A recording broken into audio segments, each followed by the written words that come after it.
कि नफरत के कारोबार को बदलेगा ये बिहार, उस झूठे चौकीदार को बदलेगा ये बिहार, जुल्मत तेरे आसार को बदलेगा ये बिहार, इस बार इस सरकार को बदलेगा ये बिहार। हमें तो आजकल नीतीश कुमार जी पे बड़ा, उनके बारे में सोच के अखिलेश भाई बड़ी चिंता भी होती है।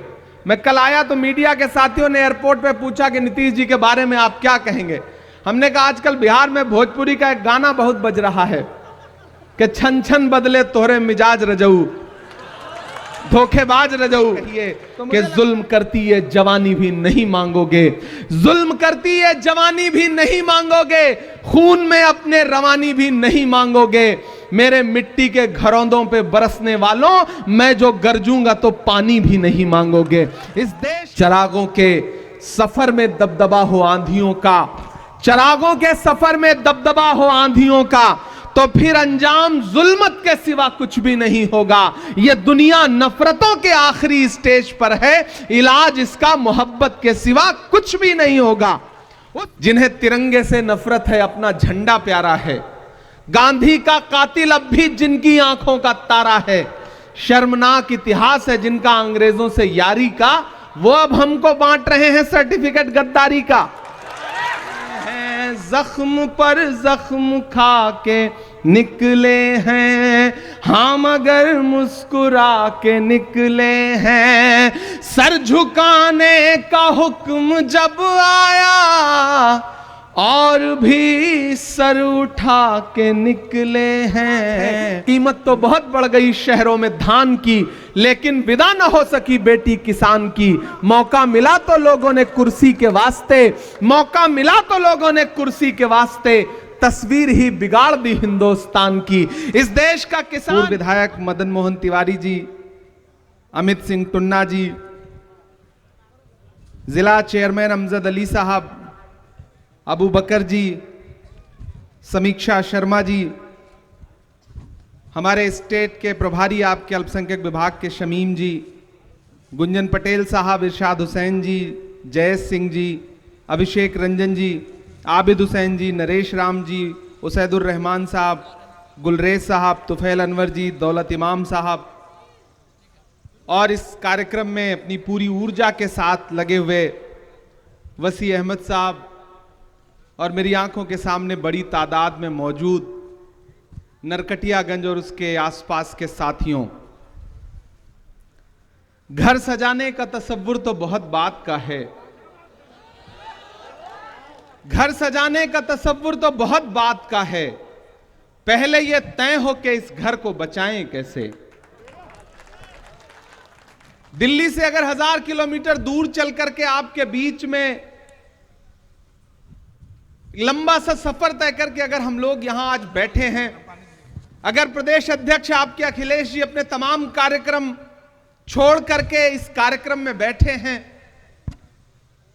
और आपको जागरूक करने के लिए संविधान जिंदाबाद का नारा लगा रहे हैं, तो इसका मकसद और इसका मतलब आपको समझना पड़ेगा।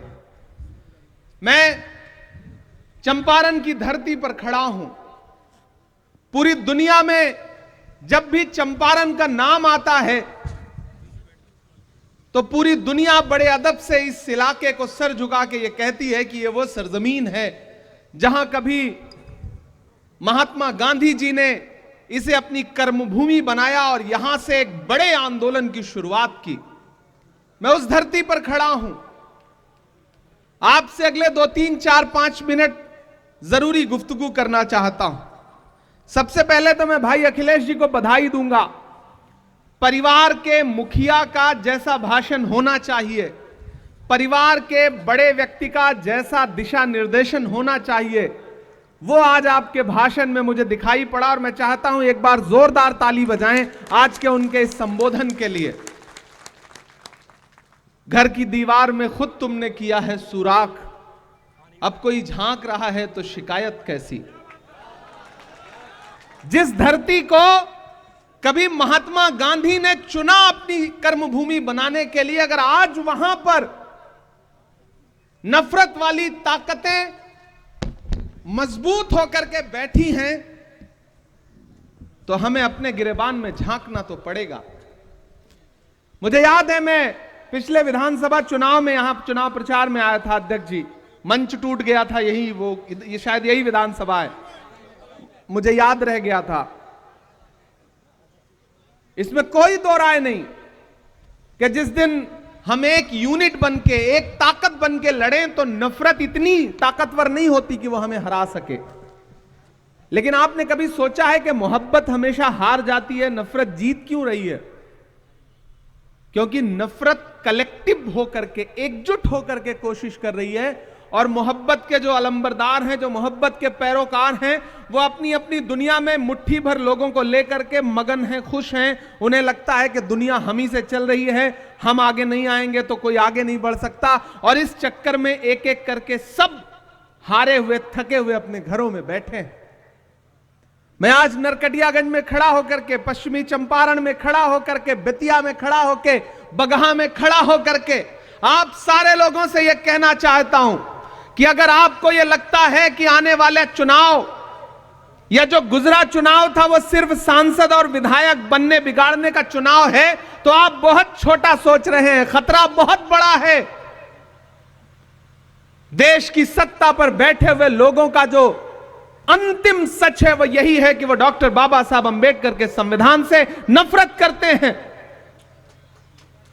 याद करिए, लोकसभा चुनाव में भारतीय जनता पार्टी के बड़े नेताओं के बयान, चाहे वो अनंत हेगड़े हो, चाहे लल्लू सिंह हो, चाहे ज्योति मिर्धा हो, चाहे मेरठ ला करके मुंबई से चुनाव लड़ाए गए और मौजूदा सांसद अरुण गोविल हो, नारा क्या था? हमें बहुमत दो, हम संविधान बदलेंगे। हमने, आपने अपने कानों से सुना है इस नारे को। वो तो भला हो भारत की जनता का कि उसने 400 पार का नारा लगाने वालों को 240 पे ला करके ऐसा पटका कि न ये नारा भूले, बल्कि संविधान को सरमाथे लगाते हुए संविधान जिंदाबाद और संविधान को लेकर के पूरे देश में बातें करना उन्होंने शुरू कर दिया। ये आपकी और पूरे देश की संविधान के प्रति जो मोहब्बत है उसका परिणाम था।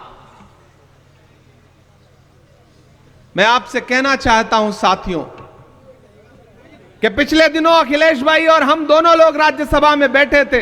देश के गृह मंत्री भाषण कर रहे थे और भाषण करते करते उन्होंने एक बात कही कि आजकल एक फैशन हो गया है अंबेडकर अंबेडकर अंबेडकर अंबेडकर। अगर इतनी बार विपक्ष वाले भगवान का नाम लेते तो 7 जन्मों के लिए स्वर्ग मिल जाता।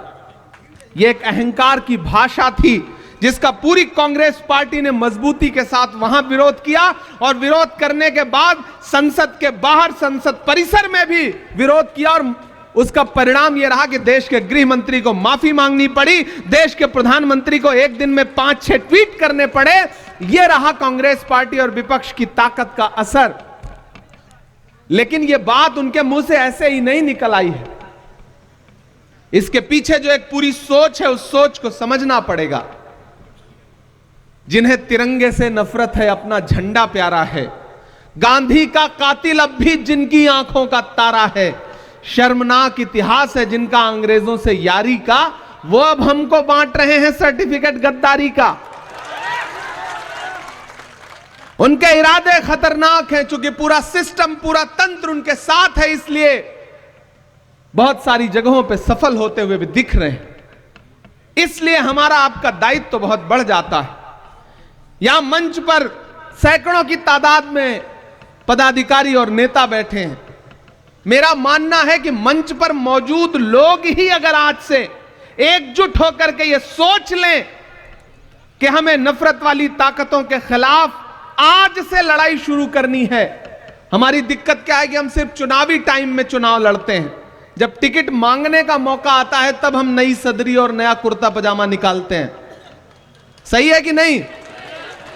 चुनाव पूरे 5 साल लड़ना पड़ेगा, नफरत के खिलाफ पूरे 5 साल लड़ना पड़ेगा। वो नफरत को फैलाने के इतने असंख्य हथियार हैं उनके पास। हम आप यहां भाषण कर रहे हैं, उनका पूरा एक आईटी सेल बैठा है। आपके कौन से बयान को कहां काट करके कहां पहुंचा दिया जाएगा आपको पता भी नहीं चलेगा। इस देश में तकरीबन 350 मिलियन लोग हैं जो फेसबुक यूज करते हैं, 450 मिलियन लोग हैं जो यूट्यूब यूज करते हैं, इंस्टाग्राम यूज करते हैं, और तकरीबन 563 मिलियन लोग हैं जो व्हाट्सएप यूज करते हैं। हमको आपको पता ही नहीं है कि सोशल मीडिया का कैसा दुरुपयोग करके आपके खिलाफ प्रोपेगेंडा चलाया जा रहा है, और हम अपनी दुनिया में मगन होकर के हमें लगता है कि नहीं, संविधान भी सुरक्षित है, लोकतंत्र भी सुरक्षित है, देश भी सुरक्षित है। उधर अमेरिका से हमारे बेटों को बेड़ी और हथकड़ी लगा करके देश में भेजा जा रहा है, और देश के प्रधानमंत्री नमस्ते ट्रंप का नारा लगा रहे हैं। हालात वैसे नहीं है जैसा आप समझते हैं। राहुल गांधी जी अपने भाषणों में हमेशा एक बात कहते हैं कि जब जेब कतरे को आपकी जेब काटनी होती है तो पहले आपका ध्यान भटकाता है और फिर आपकी जेब काट लेता है। इसी तरह इस सरकार ने किया है, आपको धर्म की अफीम सुंघा करके, आपको नफरत की अफीम सुंघा करके, आपके आटा, चावल, दूध, दही, पनीर, छाछ, लस्सी, यहां तक कि कफन तक पर टैक्स लगा दिया है और आपको पता तक नहीं है। खतरा बहुत बड़ा है। इसलिए मैं पूरे बिहार के लोगों से, मैं खुद लंबा सा सफर तय करके कई कार्यक्रम इधर उधर करके मुझे लगा कि नहीं, मुझे जाना है और अल्पसंख्यक विभाग के विशेष तौर से पदाधिकारियों से बातचीत करनी है। ये जो पूरा इलाका है ये बहुत उपजाऊ है और कांग्रेस की विचारधारा के लिए बहुत मुफीद इलाका है, क्योंकि ये गांधी का इलाका है, ये गोडसे का इलाका नहीं है। इसलिए अगर आप सबने प्रण लिया, किसी ने कहा है कि शेर जब तक अपनी कहानियां लिखना खुद नहीं सीखेंगे तब तक शिकारी अपनी कहानियों में खुद को महान बताते रहेंगे। इसलिए नरकटियागंज वालों, अल्पसंख्यक विभाग के पदाधिकारियों, हमारे महिला कांग्रेस की जो साथी हैं, हमारे यूथ कांग्रेस के जो साथी हैं, हमारे एनएसयूआई के जो साथी हैं, सेवा दल के जो साथी हैं, हमारी मेन कांग्रेस की जो बॉडी है, उन सब से मैं अनुरोध करता हूं कि अखिलेश जी हो, इमरान प्रतापगढ़ी हो, हम सारे लोग अपना 100% देने के लिए तैयार हैं। हर दिन आपके लिए जब भी आप कहेंगे हम उपलब्ध हैं, लेकिन आपको एक रोड मैप तो आने वाले दिनों के लिए बनाना पड़ेगा, तब आप लोकतंत्र और संविधान बचाने की लड़ाई को मजबूती से लड़ पाएंगे। मेरे भाई, यहां बड़ी तादाद में बुजुर्ग बैठे हैं, नौजवान साथी बैठे हैं, माएं बहनें बैठी हैं। महान बादशाह सिकंदर ने जब यूनान जीता ना, यूनान को जब फतेह किया तो जीत का जश्न मनाने के लिए शहर की सड़कों पर निकला, तो उसने देखा कि पूरा शहर तो जश्न मना रहा है, लेकिन एक फकीर आदमी सड़क के किनारे बेखबर होकर के सारे शोरगुल से चुपचाप सो रहा है। सिकंदर को गुस्सा आया, सिकंदर अपने घोड़े से उतर के उस सोते हुए फकीर के पास गया और गुस्से में उसे जोर की एक लात मारी और लात मार के कहा कि क्यों रे फकीर, मैंने शहर जीत लिया, यूनान फतेह कर लिया, लोग मेरे साथ जश्न मना रहे हैं और तू सो रहा है। उस फकीर ने उनींदी आंखों से सिकंदर की तरफ देखा और देख करके कहा कि शहर फतेह करना, शहर जीतना बादशाहों का काम है, लेकिन लात मारना गधे का काम है। लात तो हमको आपको भी मारी जा रही है ना पिछले कुछ वर्षों से। कभी महंगाई की लात पड़ रही है, कभी नोटबंदी की लात पड़ रही है, कभी जीएसटी की लात पड़ रही है, लेकिन हम हैं कि सोए हुए हैं, हम आवाज नहीं उठा रहे हैं, हम बोल नहीं रहे हैं। मैं राहुल गांधी का सिपाही हूं, अखिलेश भाई राहुल गांधी के सिपाही हैं, और हम सारे लोग राज्यसभा में, देश की संसद में, सड़क से संसद तक जो लड़ाई लड़ रहे हैं, मल्लिकार्जुन खड़गे जी के निर्देश पर, सोनिया जी के निर्देश पर, प्रियंका जी के निर्देश पर, राहुल जी के निर्देश पर, उनके कंधे से कंधा मिलाकर के जो लड़ाई लड़ रहे हैं, उस लड़ाई में हम तब तक नहीं जीत सकते जब तक आप हमारे साथ नहीं खड़े होंगे। आपका साथ होना बहुत महत्वपूर्ण है, आप बहुत जरूरी लोग हैं। हम यहां 3-4 फीट ऊपर मंच पर बैठे हैं और आप नीचे 4 फीट बैठे हैं, तो इसका यह मतलब नहीं कि आपका अस्तित्व जो है वो कमतर है। मैं तो यह मानता हूं कि जैसे 2 तराजू है, एक आप हैं, एक ये इस तरफ है, और ये तराजू का एक पलड़ा थोड़ा सा ऊंचा है, आप नीचे हैं, तो इसका यह मतलब नहीं कि आप कमतर हैं, आप ज्यादा महत्वपूर्ण लोग हैं। क्योंकि तराजू का वही पलड़ा नीचे होता है, झुका होता है, जिसमें वजन ज्यादा होता है। आप ज्यादा वजनदार लोग हैं, नया पाने की चाहत में पुराना छूट जाता है। तुझे अपनाऊं तो मुझसे जमाना रूठ जाता है। मोहब्बत पढ़ने लिखने में बहुत आसान है, लेकिन मोहब्बत को निभाने में पसीना छूट जाता है। आप बैठे हैं, उस तरफ बड़ा क्रिकेट का मैच चल रहा है। मैंने उमेर जी से कहा था कि ऐसी तारीख में आप कार्यक्रम क्यों रख रहे हैं जब वहां दुबई में भारत पाकिस्तान का क्रिकेट मैच होने जा रहा है और हमारी भारतीय टीम बुरी तरह से पाकिस्तान को रौंदने जा रही है। ऐसे दिन आप कोई राजनीतिक कार्यक्रम मत रखिए। लेकिन उनका मन था कि नहीं, 23 तारीख के बाद फिर और व्यस्तताएं हैं। तो आज आपके बीच में हम सारे लोग हाजिर हुए हैं और आपसे साथियों में कहना चाहता हूं कि यह संविधान महज एक किताब नहीं है, इसमें महज कुछ पन्ने नहीं है। डॉक्टर बाबा साहब अंबेडकर ने कितने रातें जाग करके अपने खून पसीने से इस संविधान को लिखा था। वो संविधान जिसमें महात्मा गांधी के सिद्धांत हैं, वो संविधान जिसमें पंडित जवाहरलाल नेहरू के उसूल हैं, वो संविधान जिसमें मौलाना आजाद के सपने हैं, उस संविधान को कई दशकों तक भारतीय जनता पार्टी के आनुषंगिक संगठन उसका विरोध करते रहे, तिरंगे का विरोध करते रहे। लेकिन आज स्थिति यह है कि जब वो इक्तिदार पर आए हैं, सत्ता पर आए हैं, तो एन केन प्रकार उस संविधान को कमजोर करना चाहते हैं। नए नए बिल लाए जा रहे हैं पार्लियामेंट में, जनता के विरोध में सारे काम किए जा रहे हैं और मैंडेट चूंकि उनके पास है। और इन दिनों लोकसभा चुनाव के बाद जो थोड़ा सा नरमी आई थी, हरियाणा और महाराष्ट्र 2 राज्य जीत गए, तो मनोबल इतना बढ़ गया है कि डॉक्टर बाबा साहब अंबेडकर के खिलाफ देश की संसद में ऐसी भाषा का इस्तेमाल कर रहे हैं जो अहंकार में डूबी हुई है।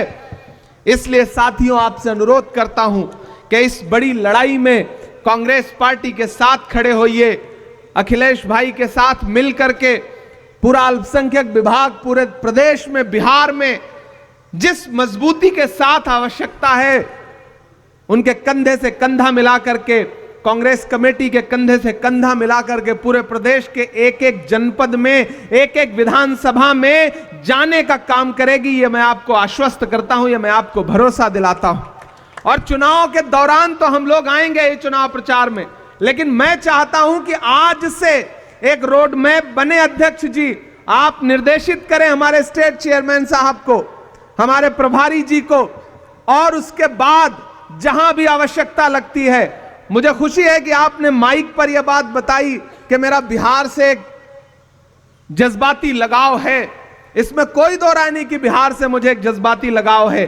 इसीलिए जब भी मुझे देश की पार्लियामेंट में बोलने का मौका मिलता है तो मैं कोशिश करता हूं कि बिहार के जो भी मुद्दे हैं उनको अपने भाषण में जरूर समेट सकूं और सदन के पटल पर रख सकूं। कुछ बातें हैं, 15 मिनट का समय मिलता है, 10 मिनट का समय मिलता है, जो आप कह देते हैं, कुछ जो छूट जाती है वो मैं कह देता हूं। यही एकजुटता तो हमें आगे ले जाएगी। इसी एकजुटता की तो आवश्यकता है और इसी एकजुटता को अपनाने की जरूरत यहां चंपारण के हमारे लोकल नेताओं को भी है कि आप अपनी दुनिया में मगन बने बैठे रहिए, लेकिन अंततोगत्वा एक वोट से भी अगर सत्ताधारी लोग जीत जा रहे हैं तो हार है। उसी देश की पार्लियामेंट में जो 48 वोट से, सिर्फ 48 वोट से चुनाव जीत के सांसद बन के आया है वो भी बैठता है, और हमारा एक सांसद है जो 10.5 लाख वोट से असम से जीत के आया है वो भी बैठता है। तो जीत है और हार है। और लोकतंत्र नंबर का खेल है। चुनावी प्रणाली जो है वो नंबर का खेल है, कितने सर, कितने मतदाता, कितने वोट। तो इस गणित में आपको गुणा गणित तो बिठाना पड़ेगा। अपना ईगो, अपना जबरदस्ती का जो एक ईगो है उसको किनारे रख करके संगठन कैसे मजबूत हो, इसके लिए हम सारे लोगों को काम करना पड़ेगा। कोई दूध का धुला नहीं है। हम सब में से कोई बहुत राजनीतिक तौर पे कोई बहुत बड़े दिल का हो सकता है, सारे लोग होता है कि नहीं होते, लेकिन जब राजनीतिक नतीजों का दौर आ रहा है तो फिर लोगों को स्पेस दीजिए, लोगों को साथ जोड़िए, एकजुट करके साथ लेकर के चलिए। और पूरे बिहार में मैं उस आहट को महसूस कर रहा हूं अध्यक्ष जी।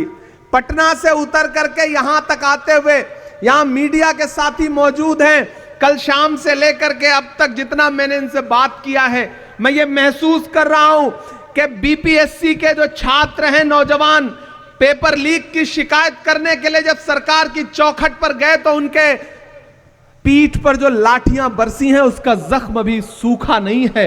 वो तैयार हैं इस बात का बदला लेने के लिए। मैं जिस इलाके में खड़ा हूं, यह गन्ना किसानों का इलाका है और किस तरह से उनकी फसल को बर्बाद किया जा रहा है, किस तरह से उनको न्याय नहीं दिया जा रहा है। यहां का किसान इस बात से नाराज है। कीमत तो बहुत बढ़ गई शहरों में धान की, लेकिन विदा न हो सकी बेटी किसान की। मौका मिला तो लोगों ने कुर्सी के वास्ते, मौका मिला तो लोगों ने कुर्सी के वास्ते तस्वीर ही बिगाड़ दी हिंदुस्तान की।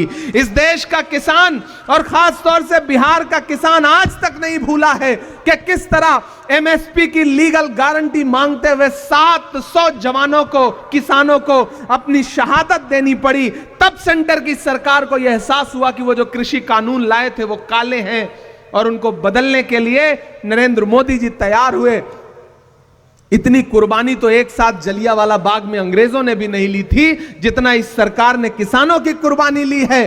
तुझको कितनों का लहू चाहिए अर्ज़े वतन, कितनी आहों से कलेजा तेरा ठंडा होगा। यह किसान विरोधी सरकार है, यह नौजवान विरोधी सरकार है।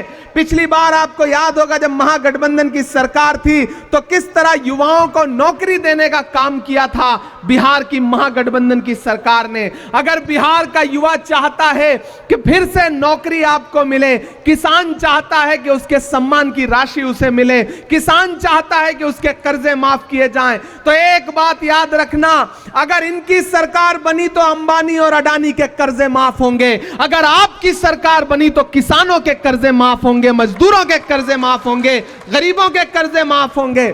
यह बुनियादी अंतर है भाजपा और कांग्रेस की सोच में, यह बुनियादी अंतर है नरेंद्र मोदी जी और राहुल गांधी जी की सोच में। मैं राहुल गांधी जी के साथ चला हूं 4000 किलोमीटर। मैंने देखा है उनके पैर के छाले, मैंने देखा है उस आदमी की मेहनत। उस आदमी ने बस एक नारा लगाया 4000 किलोमीटर चलते हुए कि नफरत छोड़ो, भारत जोड़ो। एक मीडिया के साथी ने मुझसे कहा कि इमरान साहब आपको क्या लगता है भारत जोड़ो यात्रा से देश बदल जाएगा? हमने कहा बिल्कुल बदल जाएगा। जब महात्मा गांधी जी ने अंग्रेजों के खिलाफ भारत छोड़ो आंदोलन शुरू किया था तो उस वक्त भी कोई नहीं मान रहा था कि अंग्रेज देश छोड़ करके अंग्रेजों को जाना पड़ेगा।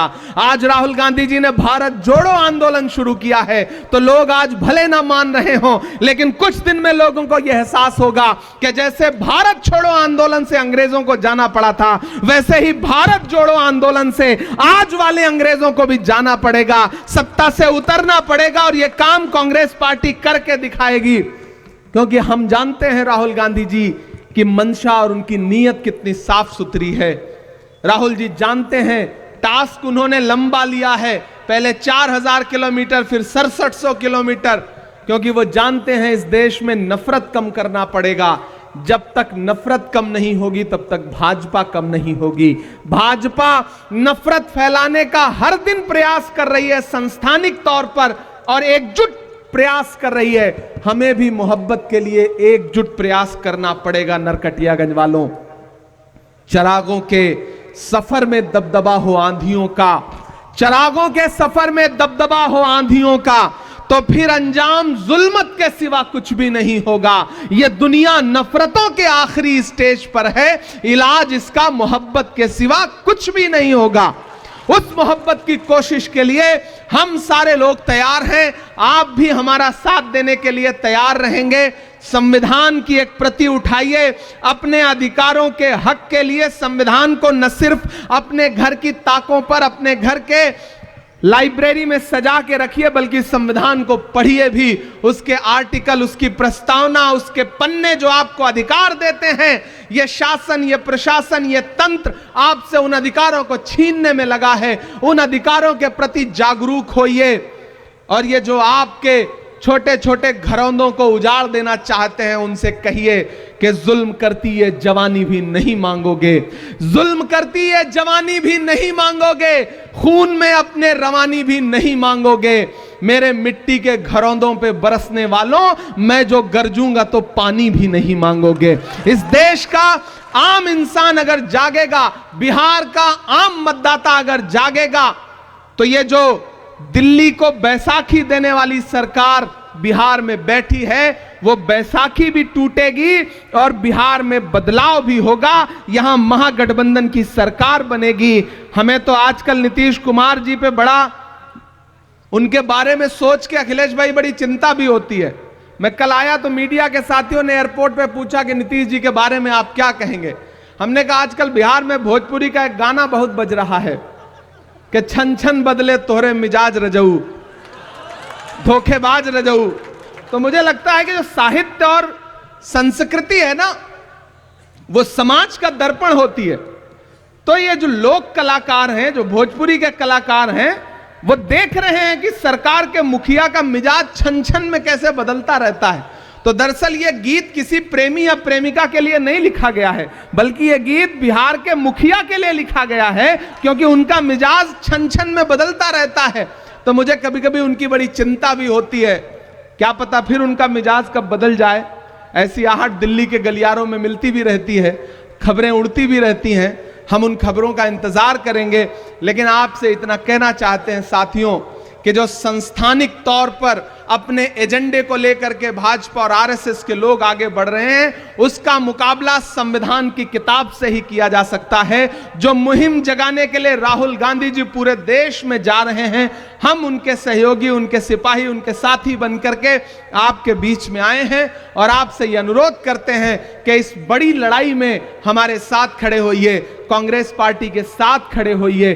वैचारिक रूप पर भी, सामाजिक तौर पर भी, राजनीतिक तौर पर भी कांग्रेस पार्टी के साथ आइए। हम सब मिल करके संविधान भी बचाएंगे, लोकतंत्र को भी मजबूत करेंगे और इस देश के हाशिए पर मौजूद दलित हो, पिछड़ा हो, अल्पसंख्यक हो, महिलाएं हो, नौजवान हो, अति पिछड़ा हो और इस देश का वो समड़ जो संस्थान की मार खा करके आर्थिक तौर पे गरीब रह गया है, उन तमाम लोगों के अधिकारों को लड़ने के लिए राहुल गांधी जी के नेतृत्व में पूरा इंडिया गठबंधन उस लड़ाई को लड़ेगा, ये मुझे पूरा विश्वास है। इससे ज्यादा आपसे बहुत कुछ कहना नहीं है। आपने बहुत धैर्य से हमारे भाषण को सुना। मंच पर जो बाकी साथी रह गए हैं, जिनका नाम नहीं ले सके हैं, उनका भी आभार, उनका भी धन्यवाद कि वो इस कार्यक्रम में पूरे जोश और ऊर्जा के साथ शामिल रहे हैं। तो साथियों, एक बार फिर से आप सारे लोगों का बहुत अभिनंदन, बहुत शुक्रिया आप सारे लोगों का। अच्छा, बिना उसके नहीं छोड़ेंगे आप सारे लोग? जी जी, हाँ हाँ ठीक है। कैसे, मुझे भी लग रहा था कि बिना उसके तो आप जाने नहीं देंगे, तो मैं सुना देता हूं कि जख्म पर जख्म खा के निकले हैं। एक दिन पार्लियामेंट में एक साथ 146 सांसद सस्पेंड किए गए, क्योंकि हम इस देश के किसानों और गरीबों के मुद्दे पर सरकार से सवाल कर रहे थे। अखिलेश भाई, हम सारे लोग, राज्यसभा लोकसभा में 146 सांसद एक साथ सस्पेंड किए गए। तो जब हम बाहर निकले तो परिसर में ही, पार्लियामेंट के परिसर में मीडिया के साथी खड़े थे। उन्होंने कहा, आ गया स्वाद, 146 सांसद एक साथ सस्पेंड हो गए, आप भी सस्पेंड होके आए। तब मेरा जवाब सुनना। मैंने उनसे कहा कि आज अगर सस्पेंड ना हुए होते तो हमें यह लगता कि हमारा नाम बहादुरों में नहीं बल्कि बुजदिलों में लिखा जा रहा है, क्योंकि हम मुद्दे पर लड़ते हुए सस्पेंड हुए हैं और ऐसा सस्पेंशन कितनी भी बार हो हमें कबूल है। तो उन्होंने कहा, आप शायर हैं, शायरी की भाषा में समझाइए।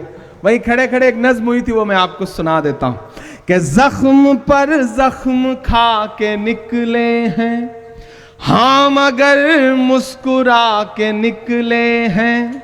जख्म पर जख्म खा के निकले हैं हम, अगर मुस्कुरा के निकले हैं।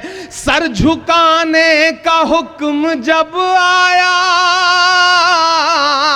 सर झुकाने का हुक्म जब आया, और भी सर उठा के निकले हैं, और भी सर उठा के निकले हैं, नारे हक लगा के निकले हैं कि हर सितम का जवाब आएगा। ये मैं बिहार के नौजवानों की तरफ से सरकार से कह रहा हूं, जिन्होंने रात में लाठियां बरसाई, कि हर सितम का जवाब आएगा, देखना इंकलाब आएगा। और अगली जो 2 लाइनें हैं ना, यहां पंडाल में मौजूद एक एक हाथ हवा में उठना चाहिए, जाना चाहिए पटना तक आपकी तालियों का शोर, कि देखना इंकलाब आएगा, हर सितम का जवाब आएगा, अच्छे दिन का किए थे जो वादा, उनका दिन भी खराब आएगा, उनका दिन भी खराब आएगा, कि झूठ के हाकिमों के चेहरे पर आईना हम दिखा के निकले हैं, नारे हक लगा के निकले हैं। एक बुनियादी अंतर समझिए सत्ता पे बैठे हुए लोगों का और हम विपक्ष में बैठे हुए लोगों का। आप नीतीश जी की, भाजपा की कोई भी रैली उठा के देख लीजिए, सम्राट चौधरी जी का मुंह इधर होगा, नीतीश जी का उधर होगा, अशोक जी का उधर होगा, कहीं से कोई गणित मिलता ही नहीं है। लेकिन एक अच्छी चीज यह है कि आप महागठबंधन के नेता जब भी मंच पे बैठे होंगे तो मुस्कुरा रहे होंगे। हम और अखिलेश भाई बैठे थे तो सुकून से बातचीत कर रहे हैं, बिहार की राजनीति पे हंस रहे हैं, खा पी रहे हैं, कोई तनाव नहीं है। उधर इतना तनाव है कि कब किसका मुलेठा खुल जाएगा, कब किसका गमछा उतर जाएगा, कब किसकी सरकार चली जाएगी, पता ही नहीं चल रहा है। इसलिए ये पंक्तियां पढ़ता हूं। एक दिया हम जला के निकले हैं, कि हम तो निकले हैं मुस्कुराते हुए, हम तो निकले हैं मुस्कुराते हुए, और वो तिल मिला के निकले हैं, नारे हक लगा के निकले हैं, नारे हक लगा के निकले हैं, जख्म पर जख्म खा के निकले हैं, हम अगर मुस्कुरा के निकले हैं, सर झुकाने का हुक्म जब आया, और भी सर उठा के निकले हैं, नारे हक लगा के निकले हैं। और जाते जाते अंतिम में ये पंक्तियां सुना के जाता हूं, नहीं सुना के जाऊंगा तो आप कहेंगे कि देखो सिर्फ भाषण सुना के चला गया। कि कहां सोया है चौकीदार,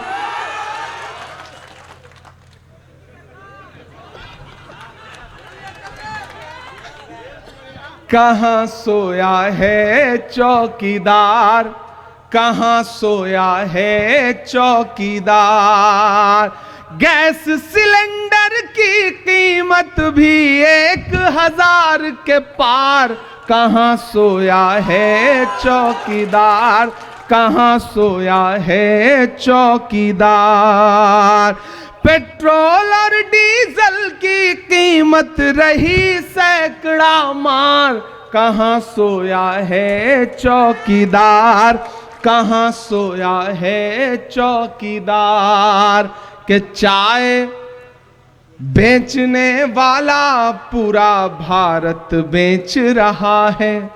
बेच रहा है कि नहीं बेच रहा है? देखिए, हम कवियों शायरों को थोड़ी सी लिबर्टी होती है, हम सलीके से अपनी बात कह लेते हैं। आजकल उससे भी खतरा है। पोएट्री, आर्ट, लिटरेचर, कैसे सारी आवाजों को दबाया जा सकता है। हम करें बात दलीलों से तो रद्द होती है, उनके होठों की खामोशी भी सनद होती है, कुछ ना कहने से भी छिन जाता है इजाज़े सुखन, जुल्म सहने से भी जालिम की मदद होती है। इसलिए बोलना जरूरी है कि चाय बेचने वाला पूरा भारत बेच रहा है, इसी काम में हासिल उसे महारत बेच रहा है, कि रेल बिक गई, तेल बिक गया, बिका हवाई अड्डा, अब तैयार रहना नरकटियागंज वालों कि रेल बिक गई, तेल बिक गया, बिका हवाई अड्डा, सब कुछ बिकता देख के खुश हैं अपने जेपी नड्डा। कि जनता महंगाई की मारी करती हाहाकार, कहां सोया है चौकीदार, कहां सोया है चौकीदार। अंत में बस आपसे इतना कहता हूं चंपारण के साथियों, मैंने आज इस इलाके को जितना जाना समझा और सबसे बात की, अध्यक्ष जी से भी मेरी बात हो रही थी, तो इस इलाके का जो किसान है, इस इलाके का जो युवा है, इस इलाके की बेटियां शिक्षा के लिए जितना उन्हें संकट उठाना पड़ता है, कोई कायदे का विद्यालय नहीं है, कोई कायदे के स्कूल नहीं है, कॉलेज नहीं है, इस इलाके को विशेष रूप से सरकार के द्वारा प्रोत्साहित किए जाने की आवश्यकता है। और मैं आपसे वादा करता हूं, संविधान बचाने, लोकतंत्र बचाने की इस लड़ाई में कांग्रेस पार्टी के साथ खड़े हुई है। आने वाले दिनों में जब यहां पे सरकार बनेगी तो चंपारण और उसके आसपास के इलाके के लिए हमें अपनी सरकार से भी लड़ना पड़ेगा। तो लड़ करके इस इलाके के लिए कुछ ना कुछ शिक्षा के क्षेत्र में विशेष करवाएंगे, ये आपसे वादा करते हैं। और बड़ी आशा और बड़ी उम्मीद के साथ ये कह के जा रहा हूं कि नफरत के कारोबार को बदलेगा ये बिहार। बिहार वालों, आपके नाम ये पंक्तियां हैं कि नफरत के कारोबार को बदलेगा ये बिहार।